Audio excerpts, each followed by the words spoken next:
Sejak ribuan tahun, satu pertanyaan ini terus memicu perdebatan. Siapakah Yesus sebenarnya? Bagi umat Kristen, Yesus adalah Tuhan. Bagi umat Islam, Yesus hanyalah Nabi. Tapi, apakah mungkin Al-Quran sendiri justru menyebut Yesus sebagai Tuhan? Malam ini, dua suara keras akan berhadapan. Pendeta Mel Atok dari pihak Nasrani dan Ustadz Yahya Waloni dari pihak Islam. Pertarungan argumen ini tidak main-main. Siapkah Anda mendengar jawaban yang bisa meruntuhkan keyakinan lama Anda?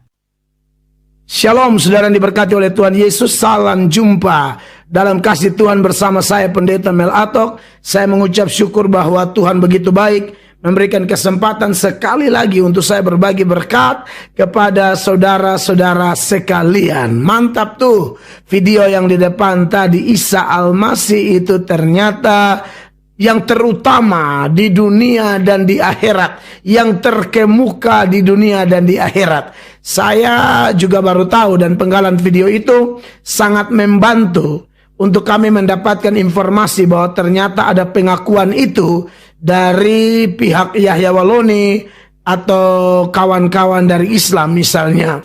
Di Islam tak ada yang begitu. Kalau Islam suka menuhankan Isa, lebih dahsyat dari ayat Kristen.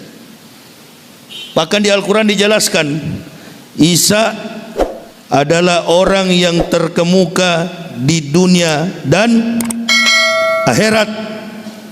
Kalau sudah bicara terkemuka di dunia dan akhirat, mudah sekali kalau difilsafatkan menjadi Tuhan.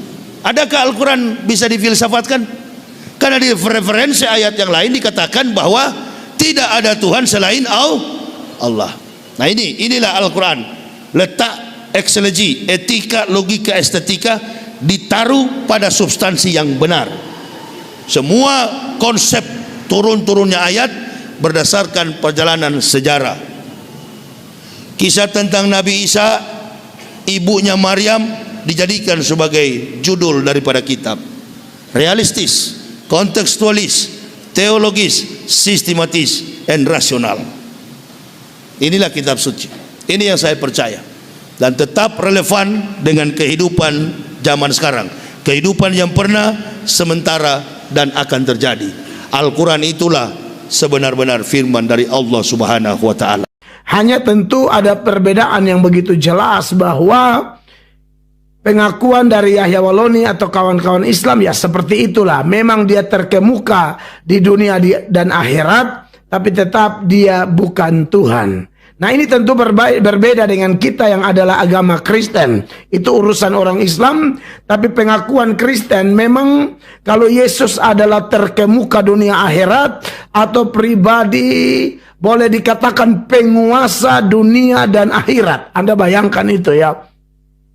Makanya kami pribadi tidak bisa untuk tidak mengatakan bahwa dia adalah Tuhan kekasih Allah, sebab memang kalau sudah bilang penguasa dunia tambah penguasa akhirat, itu kira-kira apa? Kira-kira dia siapa?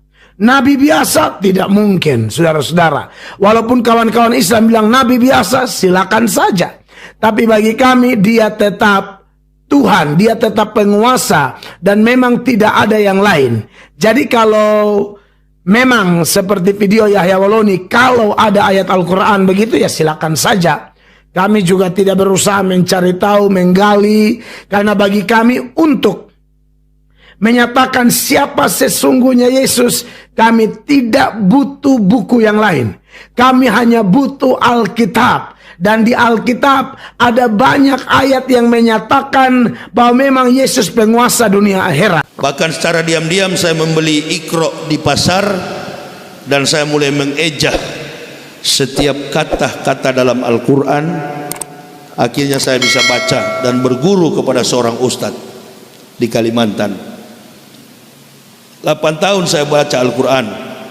Jangankan satu kata, satu titik dalam Al-Quran tidak mampu diselewengkan oleh otak dan tangan kotor manusia.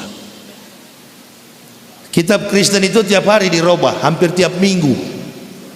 Matius bilang lompat ke kanan, Markus bilang salto ke depan, Paulus bilang jungkir ke belakang. Bingung kita paham. Panggil saja orang Kristen, tanya kalau ada yang mengerti kitabnya. Nggak ada yang mengerti, karena makna yang tertuang dalam kitab Bible Kristen adalah makna filsafat. Harus ditafsir, dijelaskan secara filsafat.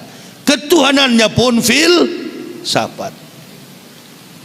Tuhan turun pangkat jadi orang, orang naik pangkat jadi Tuhan. Dibolak-balik, itu namanya filsafat. Filsafat adalah induk dari semua ilmu. Tapi kalau rumus filsafat spekulatif, tentu bukanlah ilmu pengetahuan, tapi hukumnya adalah hukum halusi. Meja ini terbuat dari kayu, pasti yang buat adalah tukang kayu. Sampai kapanpun meja tetaplah meja ciptaan, dan tukang kayu adalah pencipta. Dipaksa bagaimanapun, artinya ayat-ayat kitab suci dipaksa bagaimanapun, Tuhan jadi orang, orang jadi Tuhan, sampai botak kepala orang kafir tak bisa. Yesus adalah firman Allah yang telah menjadi manusia. Dan firman Allah ini membawa misi penyelamatan ketika dia menjelma menjadi manusia. Saudara-saudara yang diberkati oleh Tuhan Yesus. Dan sungguh bahwa apa yang Yesus lakukan itu sempurna. Makanya ketika dia berkata, segala kuasa di sorga dan di bumi telah diberikan kepadaku, hanya mau mengingatkan bahwa dia Allah ketika mengambil rupa seorang manusia, betul-betul sama dengan manusia dalam segala hal, kecuali dosa. Dia lapar, dia bisa menangis, dia bisa ketiduran, bahkan dia bisa berdarah-darah. Itulah konsekuensi ketika Allah menjelma menjadi manusia. Karena ada misi penebusan, karena syarat penebusan, haruslah manusia biasa yang tidak berdosa. Tidak ada manusia biasa yang tidak berdosa yang berasal dari keturunan Adam dan Hawa. Maka Yesus, firman Allah itu Allah. Firman Allah itu tidak pernah diciptakan. Sesuatu yang tidak diciptakan berarti dia pencipta. Hanya ada dua, pencipta, ciptaan. Yesus adalah firman Allah, dan firman Allah tidak pernah diciptakan. Yesus adalah Allah. Nah, waktu dia menjelma menjadi manusia, memang dia taat sampai mati. Karena itu dia diberikan nama di atas segala nama. Dia sangat ditinggikan oleh Allah. Salib itu bukan lambang Tuhan disalib atau orang Isa Nabi disalib. Salib itu adalah lambang eksekusi mati dalam sistem pemerintahan Romawi, Rom. Makanya ketika berkunjung saya ke sana, saya ingin tahu mana itu Bukit Golgota. Bukit Golgota itu bukanlah bukit di mana Isa disalib, tetapi bukit itu adalah, Golgota itu artinya bukit tengkorak.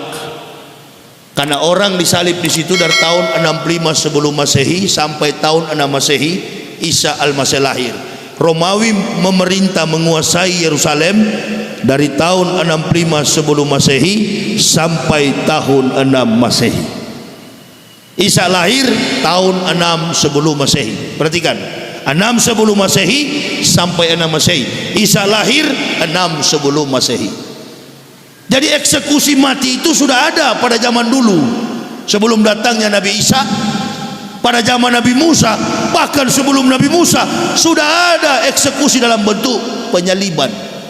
Kalau nggak percaya sama saya, cari orang bule yang pakai kalung salib, artis Hollywood, Mick Gavin, Stephen Seagal, Rambo, Arnold Schwarzenegger yang pakai kalung salib. Tanya mereka, you are Christian? No, I'm not religion. Saya bukan pemeluk agama manapun. Kenapa? Salib itu bukan lambang Kristen. Salib itu dianggap oleh orang-orang bule Amerika dan Eropa, salib itu adalah aksesoris. Kita di Indonesia ini kan IQ-nya terlalu tinggi dibanding Amerika, makanya masih banyak di gereja tiap hari Minggu. Di Eropa dan Amerika gereja itu tiap hari Minggu kosong gitu, nggak ada orang. Artinya kemampuan intelektualnya Amerika dan Eropa itu di bawah. Orang Indonesia lebih pintar, makanya masih banyak di gereja. Itu maksudnya.